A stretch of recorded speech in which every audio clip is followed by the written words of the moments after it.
అందరికీ నమస్తే. నేను మీ Nagalakshmi. Welcome back to Kundeti's kitchen. ఛానల్ని కొత్తగా చూస్తున్న వాళ్ళు ఉంటే ప్లీజ్ సబ్స్క్రైబ్ చేసుకోండి. చాలామందికి పావ్ బాజీ అనేది తినాలని ఉంటుంది, కానీ ఎలా ప్రిపేర్ చేసుకోవాలనేది అర్థం కాకపోవచ్చు. అలాంటి వాళ్ళకి నేను చేసే ముంబై స్టైల్ పావ్ బాజీ అనేది చాలా బాగా నచ్చుతుంది. తప్పకుండా మీరు ట్రై చేయండి. ముందుగా కుక్కర్లోకి 100 గ్రామ్స్ వరకు క్యాలీఫ్లవర్, అలానే ఒక carrot, 2 medium size potatoes peel తీసేసి ముక్కలుగా కట్ చేసుకొని వేసుకోవాలి. అలానే మనం దీనిలోకి ఫ్రోజన్ బఠానీస్ని యూస్ చేసుకోవచ్చు, లేకపోతే డ్రై బఠానీస్ని 8 అవర్స్ సోక్ చేసుకొని వాటిని కూడా అయినా యూస్ చేసుకోవచ్చు. రెండింటికి డిఫరెన్స్ ఏమి ఉండదు టేస్ట్ వైజ్గా. అందుకని నేను డ్రై బఠానీస్ని సోక్ చేసి యాడ్ చేసుకున్నాను.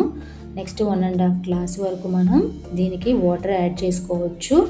అలానే ఒక హాఫ్ స్పూన్ వరకు సాల్ట్ని కూడా యాడ్ చేసేసి, ఇష్టమైన వాళ్ళు దీనిలోకి గ్రీన్ క్యాప్సికమ్ కూడా యూస్ చేయొచ్చు. నేనైతే లీవ్ చేశాను. ఇష్టమైతే మీకు క్యాప్సికమ్ కూడా యాడ్ చేసుకొని దీన్ని ఒక 7 విజిల్స్ వచ్చే వరకు మంచిగా కుక్ చేసుకోవాలి.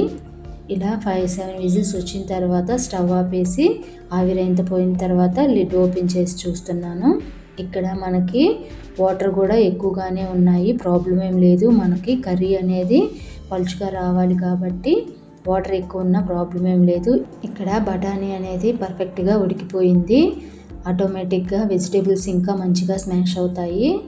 తర్వాత స్మాషర్తో మంచిగా ఇలా స్మాష్ చేసుకోవాలి. ఎలాంటి ముక్కలు లేకుండా స్మూత్ పేస్ట్ అయ్యేంత వరకు దీన్ని స్మాష్ చేసుకొని పక్కన పెట్టేసుకోవాలి.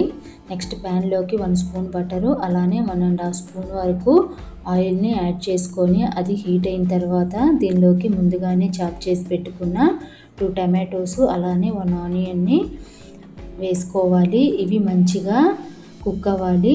దానికోసం ముందుగా హాఫ్ స్పూన్ వరకు సాల్ట్ని యాడ్ చేసుకోవటం వల్ల ఈ టమాటోస్, ఆనియన్స్ అనేవి మంచిగా స్మాష్ అవుతాయి. ఇలా మంచిగా స్మాష్ చేసుకోవాలి స్మాషర్తో. ఇక్కడ మనకి టమాటోస్ని కూడా మంచిగా స్మాష్ చేసుకోవటం వల్ల కర్రీ అనేది పర్ఫెక్ట్గా ఉంటుంది. నెక్స్ట్ 1 స్పూను అల్లం వెల్లుల్లి paste, half spoon chicken masala, half spoon garam masala, 1 spoon chilli powder, అలానే 1 స్పూన్ చాట్ మసాలా వేసుకొని మంచిగా వీటిని ఫ్రై చేసుకోవాలి. ఇలా ఆయిల్ అంతా పైకి తేలిన తర్వాత మనం ముందుగా స్మాష్ చేసి పెట్టుకున్న వెజిటేబుల్ లిక్విడ్ అంతా దీనిలోకి యాడ్ చేసుకొని మంచిగా కలిపేసుకోవాలి. ఇలా అంతా మంచిగా కలుపుకున్న తర్వాత దీనిలోకి మనం సాల్ట్ అనేది చెక్ చేసుకొని సరిపోకపోతే సాల్ట్ అనేది యాడ్ చేసుకోవాలి. నేను ఇక్కడైతే ఒక హాఫ్ స్పూన్ వరకు మళ్ళీ సాల్ట్ని కూడా యాడ్ చేస్తున్నాను. అలానే పావు స్పూన్ వరకు చిల్లీ పౌడర్ని యాడ్ చేసుకొని మంచిగా కలుపుకోవాలి. ఈ టైంలో వేసిన ప్రాబ్లం ఏం లేదు, కారం అను సాల్ట్. అలానే 1 గ్లాస్ వరకు వాటర్ని యాడ్ చేశాను. ఇక్కడ కన్సిస్టెన్సీ అనేది చెక్ చేసుకొని సరిపోకపోతే ఇంకొక హాఫ్ గ్లాస్ వరకు కూడా వాటర్ని యాడ్ చేసుకోవచ్చు. నాకైతే 1 గ్లాస్తోనే ఈ కన్సిస్టెన్సీ వచ్చింది.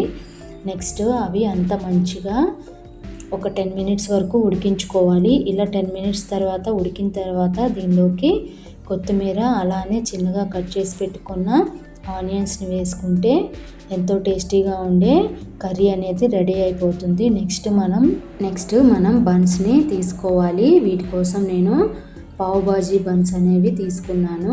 ఇవి సూపర్ మార్కెట్స్లో అవైలబుల్గా ఉంటాయి. వీటిని తీసుకోవాలి. నార్మల్ బన్ అయితే టేస్ట్ రాదు, స్పెషల్గా పావ్ బాజీ బన్స్ అనేవి ఉంటాయి. వాటి కోసం పావ్ బాజీ చేసుకోవటం కోసం అవే తీసుకోవాలి. నెక్స్ట్ ప్యాన్ పెట్టుకొని దానిలోకి కొంచెం బటరు, అలానే కొంచెం ఆయిల్ని వేసుకొని మనం ప్రిపేర్ చేసుకున్న కర్రీని కూడా కొంచెం యాడ్ చేసుకున్న తర్వాత అది హీట్ అయిన తర్వాత ఇలా ఈ బన్స్ని వేసుకొని మంచిగా ఫ్రై చేసుకోవాలి.